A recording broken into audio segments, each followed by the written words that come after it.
Mumbai cricket association अध्यक्षपदाची आता निवडणूक रंगणार आहे। नाना पटोले एमसी अध्यक्षपदाची निवडणूक लढवण्याची आता शक्यता वर्तवण्यात येते। अमोल काळे यांच्या निधनामुळे हे एमसीएचं अध्यक्षपद आता रिकामं झालंय। मोठ्या नेत्यांना प्रतिनिधी बनवणाऱ्या माझगाव क्लबनं आता पटोलेंना प्रतिनिधी बनवल्याचं समजतंय आणि त्यामुळे नेमकं काय घडतं हे पाहणं सुद्धा महत्त्वाचं ठरणार आहे।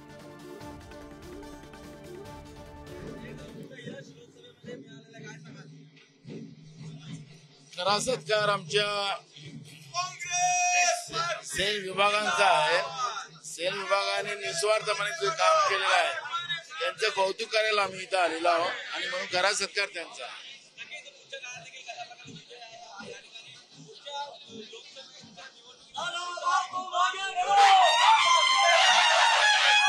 सगळ्या कार्यकर्त्यांमध्ये उत्साह आपण बघताय, त्याला विधानसभेतही चांगले निकाल आपल्याला पाहायला मिळतात।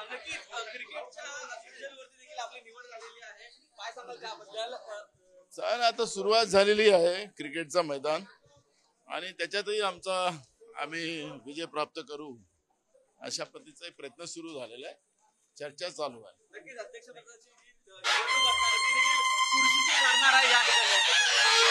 बिलकुल आता सगळ्यांशी चर्चा करू आम्ही आणि त्याच्यातला योग्य मार्ग काढू। पाहायचं झालं तर नाना पटोले यांचा आज जो सत्कार आहे तो या ठिकाणी पार पडत असताना त्यांची क्रिकेट असोसिएशनच्या बोर्डावरती देखील सिलेक्शन झालेलं आहे। त्याच ठिकाणी त्यांनी देखील सांगितलेले आहे जो या ठिकाणी आम्ही जी तयारी आहे ती करणार असं सांगितलं आहे। व्हिडिओ श्रीकांत खर्च, निखिल चव्हाण, न्यूज मुंबई।